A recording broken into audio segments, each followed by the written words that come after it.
नमस्कार। कार्यक्रम सन्दर्भ विशेषमा यहाँलाई हार्दिक स्वागत छ। म जित सागर जीएम।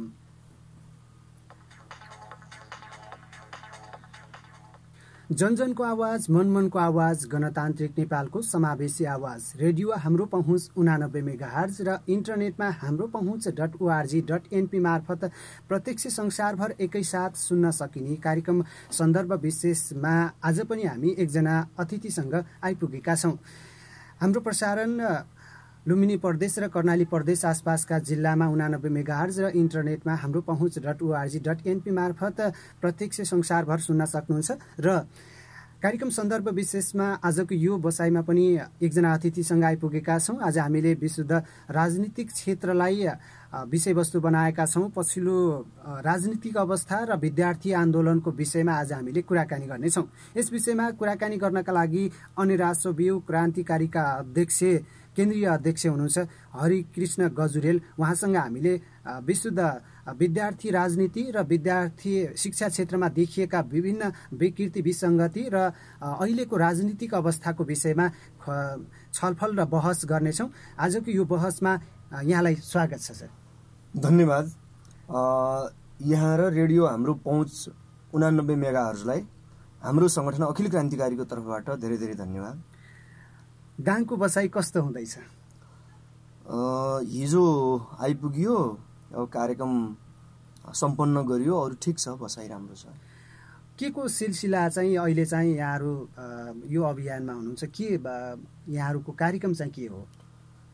हामी अहिले संगठन निर्माणदेखि विस्तार गर्दै समग्र रूपमा शिक्षा र स्वास्थ्य क्षेत्रमा जोडिएका विकृति विसङ्गतिको विरुद्ध सङ्घर्ष सञ्चालन गर्नुपर्ने, त्यसको लागि सङ्गठनको भूमिका महत्त्वपूर्ण हुने हुँदाखेरि हामी सङ्गठन निर्माणको अभियान अन्तर्गत देशैभरि हामी मुभ भइराखेका छौँ।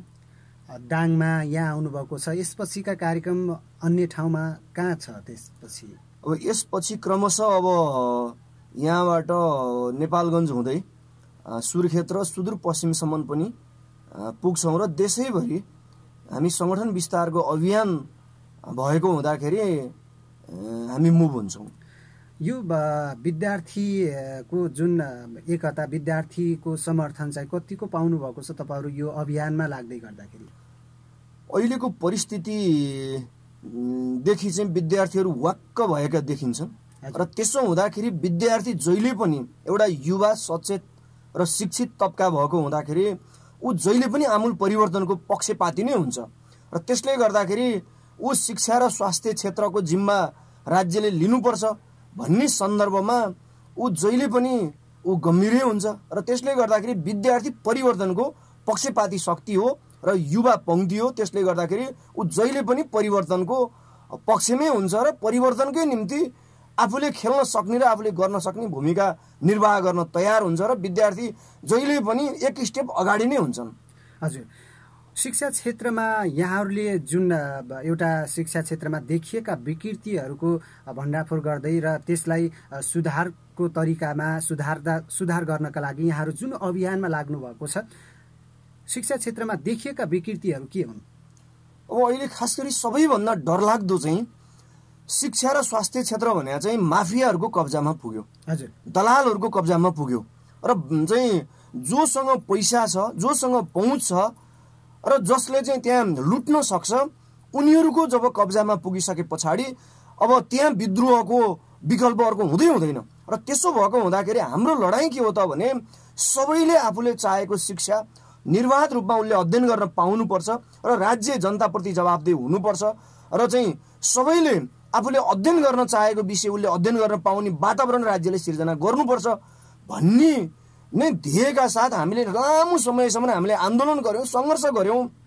तर विडम्बना अहिले पछिल्लो अवस्थामा त त्यो शिक्षा र स्वास्थ्य त पूर्ण रूपमा राष्ट्रियकरण, निःशुल्क र सर्वसुलभ बनाउने दिशामा अगाडि लैजानुपर्छ त।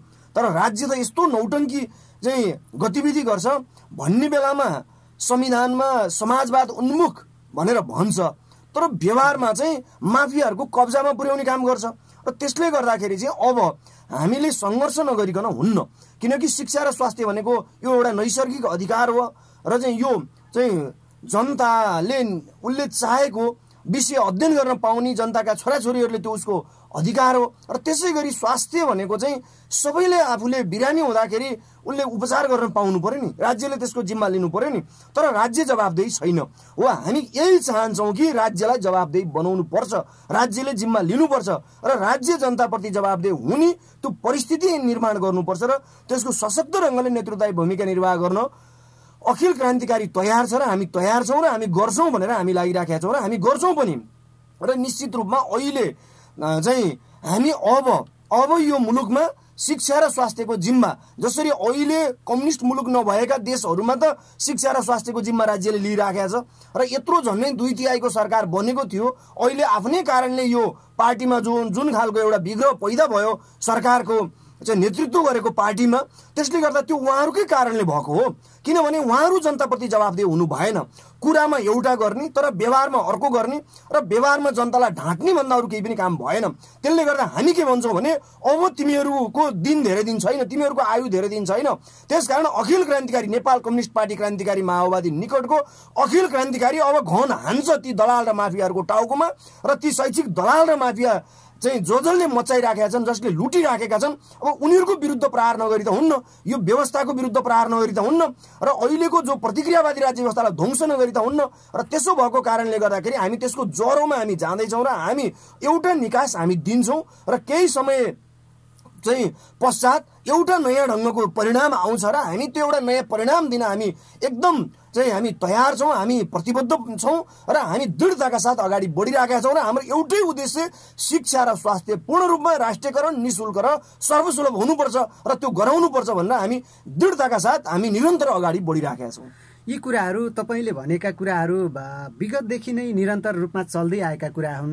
यिनी कुराहरू अहिले त जनतालाई अथवा सम्बन्धित जो यो विद्यार्थीलाई चाहिँ यी कुराहरू त एउटा नेतृत्व विद्यार्थी नेताहरूको कुरा मात्रै हो, यो चाहिँ व्यावहारिक रूपमा कार्यान्वयन गर्न निकै गाह्रो छ। यो अवस्थामा तपाईँहरूका कुरा कसरी विश्वास गर्ने? एकदम तपाईँको प्रश्न धेरै महत्त्वपूर्ण प्रश्न छ यो। र विगतमा यो रोगले गाँजेकै हो। विद्यार्थी सङ्गठनका नेतृत्वहरू खास गरी जो नेतृत्व आउनुभयो तर उहाँहरू अर्थवादमा फस्नुभयो, एउटा कारण। र अर्को कारण त्यहाँ के भयो त भने पैसामा त्यहाँ बार्गेनिङ भयो, चलखेल भयो, जसले गर्दा यी यस्ता मुद्दाहरू ओझेलमा परेका हुन् र त्यो यथार्थ हो। र अर्को कारण चाहिँ के पनि भइदियो भने र फेरि यो विद्यार्थी सङ्गठन भनेको विशुद्ध चाहिँ एउटा चाहिँ सङ्गठन मात्रै होइन, यो राजनीतिक पार्टीको भातृ सङ्गठन हो र राजनीतिक पार्टीको एउटा जिम्मेवार चाहिँ भातृ सङ्गठन भएको कारणले गर्दाखेरि त्यो राजनीतिक पार्टीको त्यसको पोलिसी के हुन्छ, त्यसको सिद्धान्त के हुन्छ, त्यसको नीति के हुन्छ र त्यो राजनीतिक पार्टीको गतिविधि के हुन्छ त्यसले पनि निर्धारण गर्छ। त्यो एउटा विद्यार्थी सङ्गठनले मात्रै चाहेर पनि त्यो हुँदैन पनि, फेरि यो पनि प्रश्न हुन जरुरी छ। सुरुमा कुरा हुन्छन् तर राजनीतिक पार्टीकै नेतृत्व यो एउटा भातृ संस्था भएको कारणले गर्दा पनि अहिले तपाईँहरू सत्ता बाहिर हुनुहुन्छ, यी कुराहरू गरिरहनु भएको छ। तर सत्ताभित्र गइसकेपछि ती कुराहरू भुसुकै बिर्सिने परम्परा त उहिलेदेखि चलिआएको हो। तपाईँहरूमा त्यो हुन्छ भन्ने चाहिँ कसरी विश्वास मान्ने हामीले? र त्यो के हो त भनेदेखि पार्टीको नीति विचार र सिद्धान्त के छ त्यसले मुख्यतः सबै कुराको गाइड त त्यसले गर्छ। र अरू विद्यार्थी सङ्गठनहरू उहाँहरू दुईटा, एउटा चाहिँ उहाँहरू आफ्नै कारण पनि भयो, विद्यार्थी सङ्गठनको नेतृत्व तहमा रहेको मान्छेहरूले त त्यो ढङ्गको चाहिँ आँट गर्नु पर्थ्यो, त्यो उहाँहरूमा त्यो आँट भएन र खास गरी के हो त भन्दा उहाँहरू पैसामा बिक्नुभयो, यो यथार्थ कुरा हो। र उहाँहरू चाहिँ तिनै चाहिँ कलेजका मालिकहरूसँग, तिनै डनहरूसँग, तिनै दलालहरू, तिनै शैक्षिक चाहिँ माफियाहरूसँग चाहिँ उहाँहरूले चाहिँ अब आफ्नो त्यहाँ चाहिँ गठजोड गर्नुभयो र त्यति मात्रै होइन उहाँहरूको पाउमा लम्बसारे पनि पर्नुभयो, पैसामा उहाँहरू बिक्नुभयो। यो एउटा समस्या त छँदैछ। र अर्को समस्या के पनि भयो भने उहाँहरूको जो पार्टीको नीति हो त्यो पार्टीको नीति पनि शिक्षा र स्वास्थ्यलाई निजीकरण गर्ने नीति त हुनुहुन्न, शिक्षा र स्वास्थ्यको जिम्मा त राज्यले लिनु पर्यो नि, त्यो ढङ्गले पार्टी अगाडि बढ्नु पर्यो। र त्यस कारणले गर्दा त्यो विद्यार्थी सङ्गठन र नेताहरूमा मात्रै समस्या होइन, त्यो पार्टीमा पनि समस्या हो। त्यसले गर्दाखेरि तर हाम्रो पार्टी त्योभन्दा फरक छ। किन फरक छ भने हाम्रो प्रष्ट नीति के छ भने शिक्षा र स्वास्थ्य पूर्ण रूपमा राष्ट्रियकरण निःशुल्क र सर्वसुलभ गराउनुपर्छ भनेर हाम्रो पार्टीको प्रष्ट नीति छ। र वैज्ञानिक र जनवादी शिक्षा हुनुपर्छ भन्ने हाम्रो पार्टीको प्रष्ट नीति छ। त्यही नीतिको चाहिँ लाई अनुसरण गर्दै अब हाम्रो संगठन अखिल क्रान्तिकारी निरन्तर रूपमा हामीले भनेका छौँ र हामी गर्छौँ पनि, र हामी चाहे सत्ता बाहिर या भित्र जता भए पनि अहिले हामी बाहिर छौँ, तर मुख्यतः हामी के भनिराखेका छौँ, अब हाम्रो लडाइँ आजदेखि होइन। जब माओवादी पार्टीमा टुटफुट विभाजन किन भयो त, त्यसको कारणै यही हो त। एउटा पंक्ति सत्ता त्यहाँ चाहिँ गएर लुटेर खानको लागि रमाउने पंक्ति भयो, र अर्को पंक्ति चाहिँ होइन, हामीले जनतालाई गरेको प्रतिबद्धता पुरा गर्नुपर्छ र हामीले जनताप्रति खाएको कसमलाई हामीले दृढताका साथ त्यसलाई कार्यान्वयन गर्नुपर्छ। तर हामीले चाहिँ हाम्रा एजेन्डाहरूलाई हामीले छोड्नुहुन्न, हामी त्यहाँ बिक्नुहुन्न भनेर नै माओवादी पार्टीमा टुटफुट विभाजन हुनुको कारण र खास गरी नेपाल कम्युनिस्ट पार्टी क्रान्तिकारी माओवादी मोहन वैद्यको नेतृत्वमा हामीले बनाउनु पर्नुको कारणै त्यही हो त। त्यसले गर्दाखेरि हामीले के भनिराखेका छौँ भने हामी यो गर्नकै लागि नै यहाँ चाहिँ हामीले नेपाल कम्युनिस्ट पार्टी क्रान्तिकारी माओवादी हुँदै अब अहिले हामी जुन ढङ्गले गतिविधि हामीले गरिराखेका छौँ त्यो निश्चित रूपमा हामी के चाहन्छौँ भने अहिलेको यो दलाल प्रतिक्रियावादी राज्य व्यवस्थामा यो सम्भव छैन। त्यसले गर्दाखेरि अहिलेको दलाल प्रतिक्रियावादी राज्य व्यवस्थालाई ध्वंस नगरिकन न शिक्षालाई वैज्ञानिक र जनवादी बनाउन सक्छौँ। खास गरी शिक्षा भने त जनताको जीवनसँग जोडिने हुनु पर्यो नि, व्यवहारसँग जोडिने हुनु पर्यो नि त, जनताको जीवनमा त्यसले नयाँपन ल्याउने हुनु पर्यो नि। तर शिक्षा त कस्तो छ भने त्यो रटाइदियो, र अहिले त त्यो रटाउने सन्दर्भमा नि यहाँ चाहिँ हेर्नुहोस् प्राइभेट बोर्डिङ स्कुल र प्राइभेट कलेजहरू र त्यसै गरी सरकारी शैक्षिक संस्थाहरू स्कुल कलेजहरूको त्यहाँ कति धेरै चाहिँ त्यहाँ अन्तर छ।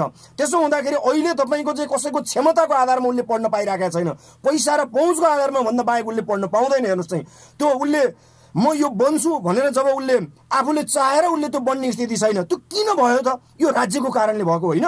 त्यसो भएको कारणले यो राज्य व्यवस्थाकै त्यहाँ खराबी छ, राज्य व्यवस्था नै दोषी छ। त्यसो भइसकेपछि अब पहिलो कुरो त हामी कहाँ जानु पर्यो, त्यसको चुरो समस्या हामीले पत्ता लगाएनौँ भने त्यो माथि सतही रूपमा चाहिँ अब हामीले चाहिँ अरू कोणबाट मात्रै त्यसलाई हामीले हल गर्न सक्दैनौँ। सामान्य सुधार त गर्न सकिने कुरा रह्यो, तर हामी अखिल क्रान्तिकारी सामान्य सुधार होइन, हामी आमूल परिवर्तन चाहन्छौँ। समग्र अहिलेको सिस्टममा हामी रेडिकल चेन्ज चाहन्छौँ। त्यसले गर्दाखेरि यसको लागि त राज्य संरचना बदलिनु पर्यो र अहिलेको राज्य व्यवस्था र यो मेकानिजमबाट यो सम्भव छैन। त्यसले गर्दाखेरि हामीले के भनेका छौँ भने अब यो राज्य सत्तालाई ध्वंस गरेर जनताको राज्य सत्ता जब हामी स्थापित गर्न सफल हुन्छौँ तब शिक्षा वैज्ञानिक र जनवादी गराउन, त्यसै गरेर चाहिँ शिक्षा आम जनताको छोराछोरीको पहुँचमा पुर्याउन हामी सफल हुन्छौँ र स्वास्थ्य पनि चाहिँ सबैले चाहिँ निर्वाध रूपमा चाहिँ बिरामी हुँदाखेरि उपचार गर्न पाउने वातावरण राज्यले जिम्मा लिने त्यति बेला मात्रै बन्छ भनेर हामी निरन्तर आन्दोलन निरन्तर सङ्घर्षमा हामी लाग्नुको कारणै यही हो। र हामी चाहिँ जबसम्म हामीले उठाएका मुद्दाहरू पुरा हुँदैनन् होला, मान्छेका चाहिँ केही नेताका सीमित स्वार्थहरू पुरा होलान्, स्वार्थहरू पुरा हुन्छन् पनि, तर त्यसको लागि मात्रै आन्दोलन गरेको त होइन नि त। जनताको अधिकार प्राप्त भएको खोइ, जनताले आफूले चाहेको विषय चाहिँ उसले अध्ययन गर्न पाएको खोइ, उसले चाहिँ आफूले चाहेको चाहिँ बिरामी हुँदाखेरि उपचार गर्न पाएको खोइ। र यो जबसम्म जहाँसम्म अन्याय अत्याचार विभेद विकृति र त्यहाँसम्म जब चाहिँ शोषण दमन रहिरहन्छ तबसम्म र त्यति बेलासम्म सङ्घर्ष जारी रहन्छ। र त्यस कारणले गर्दाखेरि हामी निरन्तर सङ्घर्षमा छौँ र हामी यो चाहिँ यो अधिकार यो चाहिँ समग्र समस्या समाधान जबसम्म हुँदैन तबसम्म हाम्रो सङ्घर्ष रोकिनेवाला छैन। यो अहिलेसम्मको अवस्था हेर्दाखेरि तपाईँहरूको भूमिका अलिकति सशक्त बन्न नसकेको हो कि भन्ने आकलन गरिन्छ। किन अहिलेसम्म सशक्त बन्न सक्नु भएन?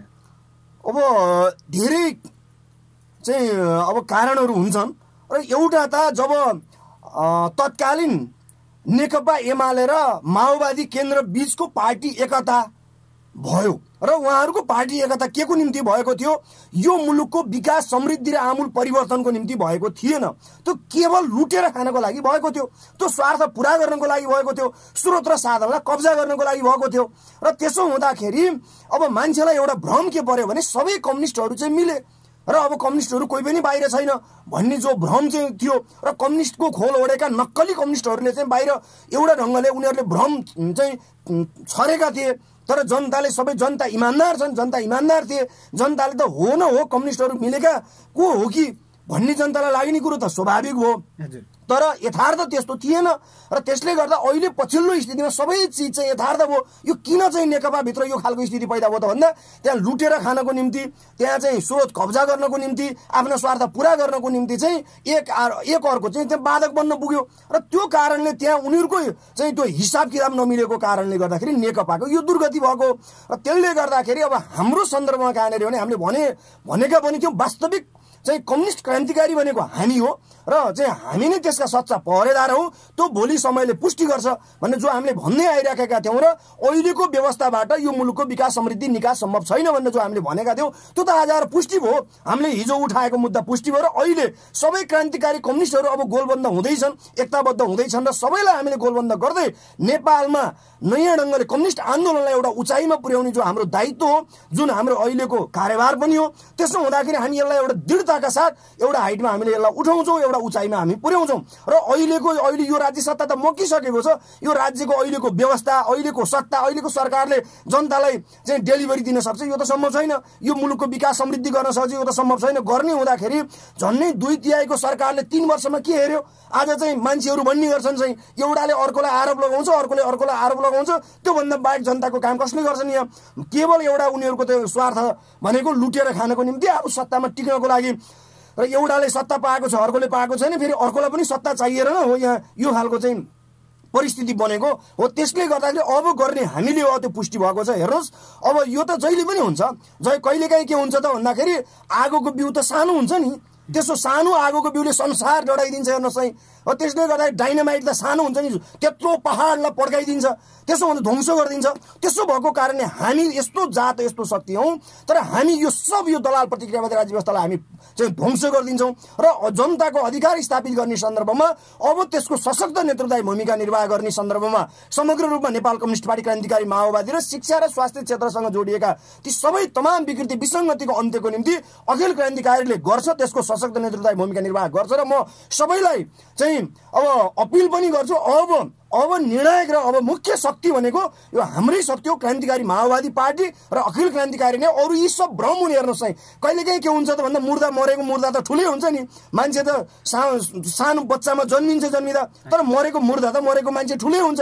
त्यसो हुँदाखेरि यी मरेका मुर्दा जस्तै भएका छन्। यी मरेका मुर्दाहरूबाट यी चाहिँ अब यो मुलुकको विकास र समृद्धि सम्भव छैन भन्ने कुरो त्यो पुष्टि भइसकेका छ। जनताले त्यो बुझिसकेका छन् र अबको वैकल्पिक शक्ति भनेको नेपाल कम्युनिस्ट पार्टी क्रान्तिकारी माओवादी हो र अखिल क्रान्तिकारी हो। र हामी सबै क्रान्तिकारी कम्युनिस्टहरूलाई अब एकताबद्ध गर्दै गोलबन्द गर्दै आन्दोलनको चाहिँ नयाँ ढङ्गले आन्दोलनलाई हामी अगाडि बढाउँछौँ र आन्दोलनको सशक्त हामीले नेतृत्व गर्दै हामी अगाडि बढ्छौँ र चाहिँ यो अहिलेको परिस्थितिलाई हामी नयाँ ढङ्गले हामी निकास दिन्छौँ। अरू विद्यार्थी सङ्गठनसँग एकता हुन सक्छ कि सक्दैन? अब त्यो चाहिँ मुख्यतः विचार सिद्धान्त मिल्नु पर्यो। अब विचार सिद्धान्त नमिलिकन त्यतिकै एकता हुने भन्ने कुरो त भएन। त्यहाँ अब हामीले के भनेका छौँ भने एकता र ध्रुवीकरण यो फरक पार्ट हो। ध्रुवीकरण भनेको चाहिँ त्यो चाहिँ नीति विचार र सिद्धान्तलाई आत्मसात गरेर आउने भयो र समग्र एकतै हुने भन्ने कुरो त त्यसको नीति मिल्नु पर्यो, कार्यदिशा मिल्नु पर्यो, सबै चिज मिल्नु पर्यो। र त्यसले गर्दाखेरि अरू विद्यार्थी सङ्गठनको एकताको सन्दर्भमा पनि त्यो मुख्यतः त्यो पहिलो त पार्टीको चाहिँ नीति मिल्नु पर्यो, पार्टीको नीति विचार र सिद्धान्त मिल्नु पर्यो। अनि बल्ल ती जबसम्म मोर्चाहरूका विद्यार्थीहरूका पनि मुद्दाहरू मिल्ने कुरा हुन्छन्। त्यसो हुँदाखेरि अहिले अरू विद्यार्थी सङ्गठन त अब उनीहरूको त औचित्य लगभग सकियो भन्दा पनि हुन्छ। र यहाँ त के देखिन्छ भनेदेखि अब त्यहाँ विद्यार्थी सङ्गठनको नाममा विद्यार्थी सङ्गठन बनाएका छन्, विद्यार्थीको हकितको लागि केही काम गरेका छैनन्। काम गरेका छन् त तिनै माफियाहरूसँग मिलेका छन्, तिनैहरूसँग मिलेर चाहिँ पैसा असुल गरेका छन्, खाएका छन्, लुटेका छन्, यही त काम गरेका छन्। त्यसो हुँदाखेरि अब उनीहरूबाट चाहिँ विद्यार्थीको हकितको पक्षमा काम हुने त्यो देखिँदैन। र चाहिँ अब एकताकै सन्दर्भमा पनि एउटा लुटेर खाने भन्छ, अर्को चाहिँ होइन चाहिँ विद्यार्थीको पक्षमा काम गर्नुपर्छ भन्छ। त्यहाँ त मिल्दैन। र हाम्रो त जहिले पनि वेलकम छ हामीकोमा। अब उहाँहरू आउने सन्दर्भमा, ध्रुवीकरण हुने सन्दर्भमा, एकता भएर आउने सन्दर्भमा, जब विद्यार्थीको हक अधिकारको निम्ति, जब विद्यार्थीको मुद्दाहरूलाई सम्बोधन गर्नको निम्ति, जब विद्यार्थीका मुद्दाहरूलाई एउटा हाइटमा पुर्याउनको निम्ति तयार हुनुहुन्छ भन्दा हामी त जहिले पनि तयार र प्रतिबद्ध छौँ। तर के हो त भन्दा विद्यार्थीको नाममा विद्यार्थीलाई ढाँट्न पाइएन, ठग्न पाइएन र चाहिँ विद्यार्थीलाई चाहिँ गुमराहमा पार्ने त्यो चाहिँ पाइएन। त्यसको चाहिँ हामी सशक्त हामी विरोध गर्छौँ, भण्डाफोर गर्छौँ। र हामी के भन्छौँ भने हाम्रो मुद्दामा यदि उहाँहरू चाहिँ आउन तयार हुनुहुन्छ, उहाँहरू विद्यार्थीकै अधिकारको निम्ति सङ्घर्ष गर्न तयार हुनुहुन्छ भने त हाम्रो त वेलकम छ। तर चाहिँ विद्यार्थीलाई ढाँट्न त पाइएन नि त। हाम्रो कुरो यहाँनिर हो। हिजोको अवस्थामा धेरै विद्यार्थीहरू असुरक्षित देखिएका छन्। जस्तो निर्मला पन्तदेखि भागरथी हत्यासम्मका घटनाहरू बाहिर आउँदै गर्दा यहाँहरूको भूमिका त्यो ठाउँमा पनि अलिकति कमजोर देखिएको अवस्था हो। अहिलेसम्म ती दोषीहरू पत्ता लगाउनको लागि दोषीलाई कारबाही र खास गरी पीडितलाई न्याय दिनको लागि सरकारले त्यो भूमिका निर्वाह गर्न नसकिरहेको अवस्थामा यहाँहरूले जुन किसिमको आन्दोलन, जुन किसिमको एउटा त्यो किसिमको भूमिका निर्वाह गर्नुपर्थ्यो, त्यो ठाउँमा पनि यहाँहरूको भूमिका कमजोर रह्यो कि? निर्मला पन्तको बलात्कार पछाडिको हत्याको सन्दर्भमा हामीले आफ्नो तर्फबाट हामीले सङ्घर्षका कार्यक्रमहरू गऱ्यौँ, हामीले दबाब दियौँ, तर त्यसको कार्यान्वयन पक्ष भनेको त सरकार हुन्छ होइन। हामीले त भन्यौँ नि त, नालायक गृहमन्त्री र नालायक नेपाल सरकारको प्रधानमन्त्रीले अब राजीनामा देऊ भन्ने हामीले सङ्घर्षहरू पनि गऱ्यौँ। तर यहाँ त कस्तो भने नैतिक हरामहरू, यी चाहिँ यस्ता नैतिक हरामहरू भए पछाडि के गर्ने देशमा है? एउटा नैतिकताको आधारमा राजीनामा दिनु पर्दैन गृहमन्त्रीले? जब एउटा चाहिँ हत्यारो पत्ता लगाउन सक्दैन, बलात्कार पछाडि जसको चाहिँ हत्या गरियो त्यो हत्या गर्नेको हत्यारो पत्ता लगाउन सक्दैन भने त्यो नैतिकताको आधारमा त्यहाँ बस्नुको औचित्य के? त्यसै गरेर चाहिँ भागरथी भट्टको चाहिँ जो बलात्कार पछाडि हत्या भयो उहाँको पनि, र हामीले हाम्रो तर्फबाट सशक्त हामीले विरोधका कार्यक्रमहरू, सशक्त सङ्घर्षका कार्यक्रमहरू हामीले त्यहीँको सङ्गठनहरूले पनि त्यहाँ हाम्रो एकल पहलमा पनि र संयुक्तमा पनि र त्यसै गरेर चाहिँ हामीले देशैभरि चाहिँ हामीले विभिन्न प्रकारका सङ्घर्षका कार्यक्रमहरू हामीले गरिराखेका छौँ र हामीले गऱ्यौँ। र अहिले सबैभन्दा लाजमर्दो हुनुपर्ने लाज हुनुपर्ने त सरकारलाई हो नि। गृहमन्त्री जस्तो चाहिँ एउटा चाहिँ जिम्मेवार निकायमा बसेको मान्छेलाई लाज हुनु पर्दैन र प्रधानमन्त्री जस्तो चाहिँ एउटा चाहिँ देशकै समग्र चाहिँ बागडोर सम्हाल्ने मान्छेलाई लाज हुनु पर्दैन। तर यहाँ यस्तो नालायक यही भएको कारणले गर्दाखेरि अहिलेको दलाल प्रतिक्रियावादी यो संसदीय व्यवस्था भनेकै यो यस्तै चाहिँ नालायकहरूको चाहिँ जो खालको चाहिँ पङ्क्ति चाहिँ त्यहाँ पुग्ने भएको हुँदाखेरि यो राज्य व्यवस्थाको औचित्य नै समाप्त भइसक्यो।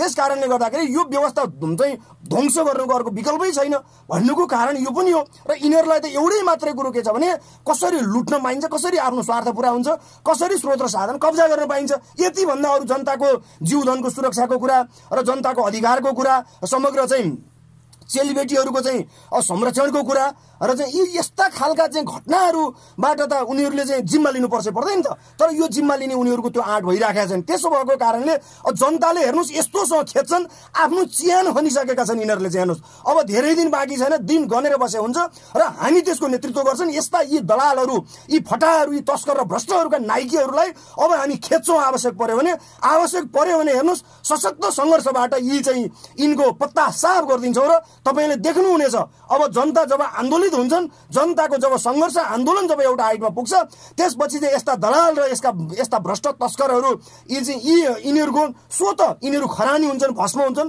र किनकि अब जनताले छोड्नेवाला छन्, पानी मुनि गए पनि यस्ता मान्छेहरूलाई चाहिँ यस्ता यी चाहिँ दलाल प्रतिक्रियावादीका मतियारहरू तपाईँले देखिराख्नु भएको छ।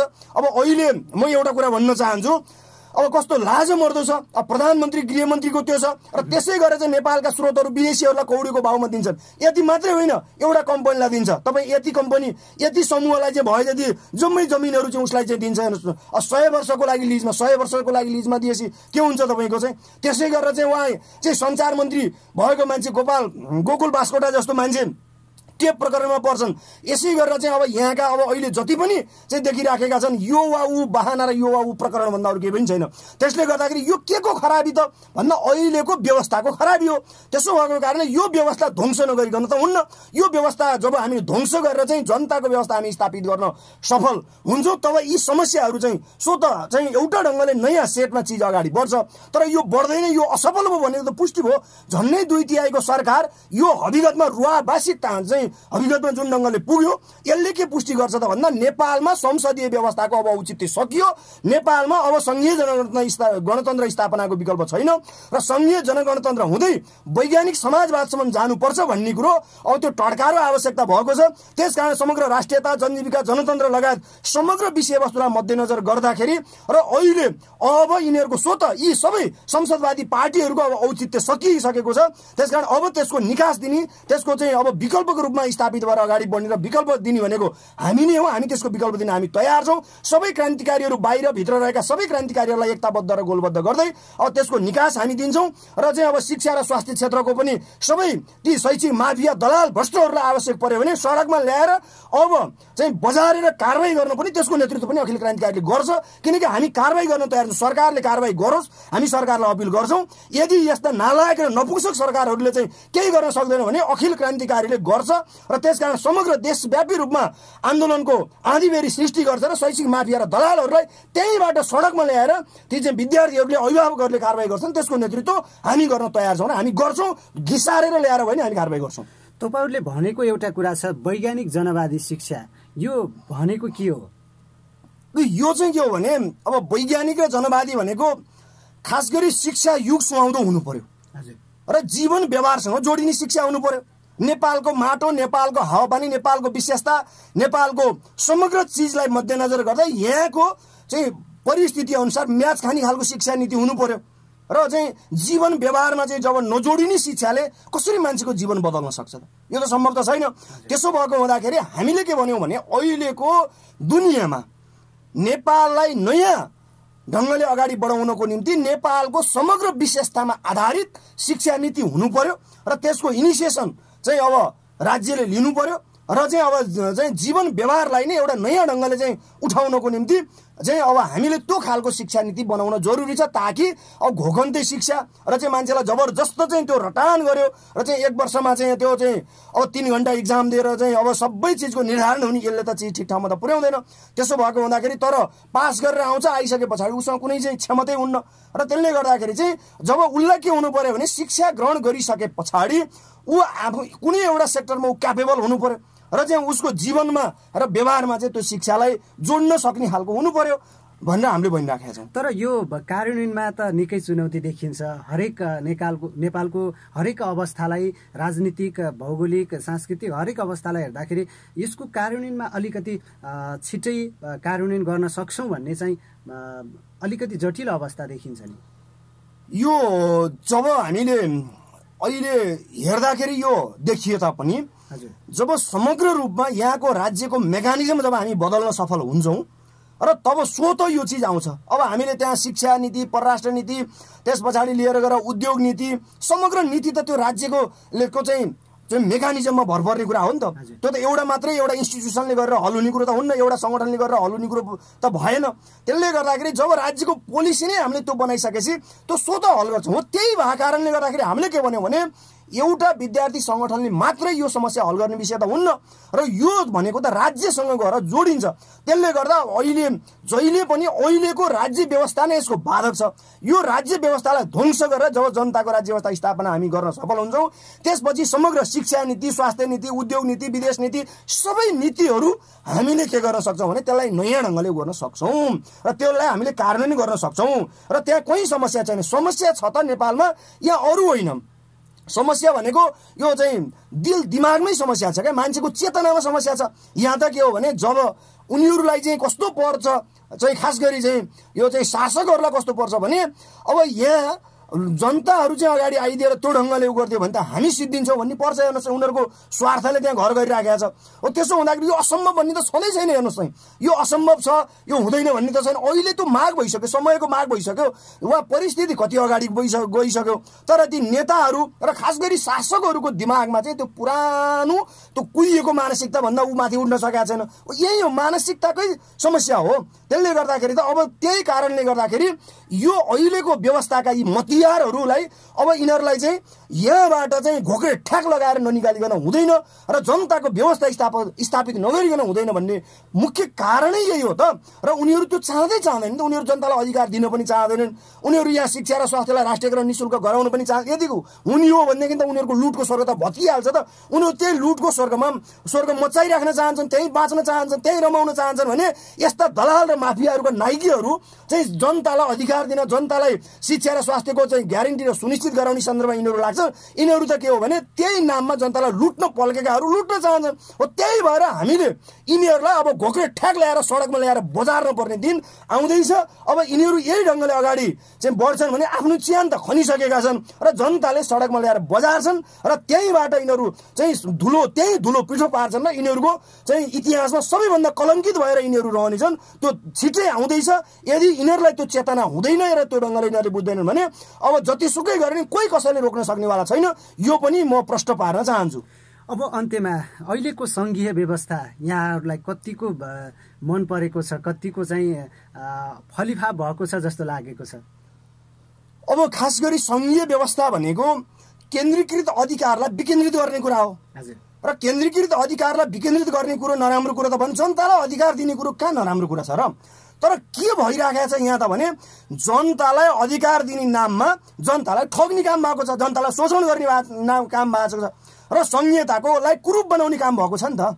त्यसले गर्दाखेरि त यहाँ जब चाहिँ अधिकारहरू गाउँ गाउँ बस्ती बस्तीमा अधिकारहरू चाहिँ स्थानीय तहमा पुग्ने कुरो नराम्रो होइन, तर यहाँ समस्या के भयो भने अधिकार चाहिँ पुगेन, तर लुट चाहिँ पुग्यो, भ्रष्टाचार पुग्यो, दलाल चाहिँ अब दलालीकरण पुग्यो, माफियाकरण पुग्यो, भएको त यो हो नि त। त्यसले गर्दाखेरि पुग्नु पर्ने कुरो एउटा थियो, पुर्याउनु पर्ने कुरो एउटा थियो, तर अर्को कुरो पुर्याइयो। त्यसले गर्दाखेरि चाहिँ कतै संहितै चाहिँ यस्तो हो कि पर्न गएको यसो हो। त्यसले गर्दाखेरि जनतालाई अधिकार दिने विषयमा त हामी त चाहिँ त्यहाँ चाहिँ खुम्चिनु पर्ने त कारणै छैन। जनतालाई अधिकार सम्पन्न गराउनकै निम्ति हाम्रो लडाइँ हो, जनतालाई अधिकार दिनकै लागि हाम्रो लडाइँ हो। तर यहाँ के हो त भन्दा त्यसलाई कुरूप र विरूप बनाउने जो काम भयो यिनै नेताहरू र यिनै शासकमा रहेका मान्छेहरूले जो गरेका छन्, त्यसकारण सबै पाटा पक्षबाट अब यिनीहरूलाई चाहिँ खेल्नुको अर्को विकल्पै छैन।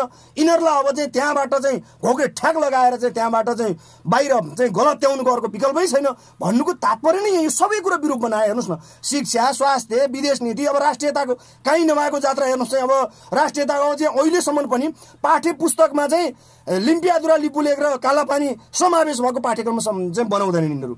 अनि कस्तो लाज मर्दो छ क्या त्यहाँ चाहिँ। अब एउटा चाहिँ अब लिम्पियादुरा लिपुलेख र कालापानी त नेपालको भूभाग हो नि त, खोइ त सरकारको तदारुकता उसलाई के छ भने कसरी हुन्छ, अब टिक्न चाहिँ कसरी सकिन्छ, योभन्दा बाहेक त अरू कसैलाई पनि छैन। अब त्यसै गरी एमसिसी हेर्नुहोस् चाहिँ नेपाललाई अफगानिस्तान बनाउनको निम्ति षड्यन्त्र हुँदैछ।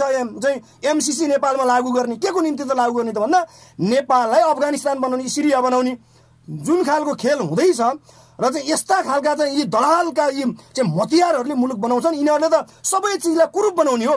त्यसो भएको हुँदाखेरि हामी त के हो भने जनतालाई अधिकार दिने पक्षमा, जनताले चाहिँ अब आफूले चाहिँ त्यहाँ राज्यबाट पाउने सेवा सुविधा पाउने विषयमा त हाम्रो लडाइँ नै त्यसकै लागि लडाइँ नै हो। त्यसले गर्दाखेरि त तर सबै कुरालाई बिगार्ने, सबै कुरालाई कुरूप बनाउने र सबै कुरालाई चाहिँ जब चाहिँ ध्वंस पार्ने र चाहिँ अब आफ्नो स्वार्थको निम्ति सबै चाहिँ स्रोत साधनहरू कब्जा गर्ने जुन खालको चाहिँ यिनीहरूको मानसिकता चाहिँ जो छ, यो चाहिँ मानसिकता भएको कारणले यस्ता मान्छेहरूलाई अब हामीले सत्तामा राख्न हुन्न र अब त्यही भएर अब हामीले सत्ताको पनि विकल्प दिनुपर्छ।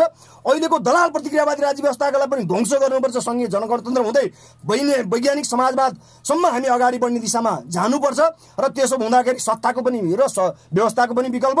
र अहिलेको सरकार त अघि नै हामीले भनिसक्यौँ, यो सरकार भने त चाहिँ यस्तो सरकार छ जो कसरी लुट्न सकिन्छ, कसरी ठग्न सकिन्छ, कसरी स्रोत र साधनहरूलाई कब्जा गरेर आफ्नो पक्षमा पार्न सकिन्छ भन्ने यस्तो सरकारको त चाहिँ नेपाली जनताले कल्पना गरेकै थिएनन् र यो नेपाली जनताले यस्तो सरकार चाहँदैनन्। त्यसो हुँदाखेरि व्यवस्था, सत्ता र सरकारको विकल्प दिन जरुरी छ। त्यो विकल्प दिन हामी तयार छौँ।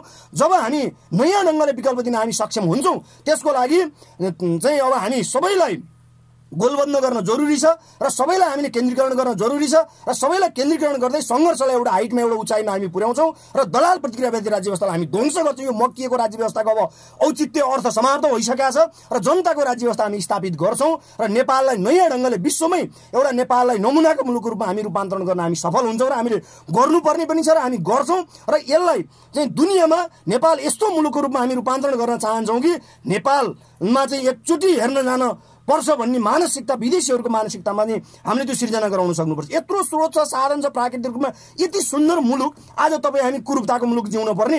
आज चाहिँ झन्डै 1 करोडको हाराहारीमा युवा नौजवानहरू आज यो त्यो बाहनामा विदेशी भूमिमा हुनुहुन्छ। योभन्दा पीडा र योभन्दा दुःख के हुन्छ?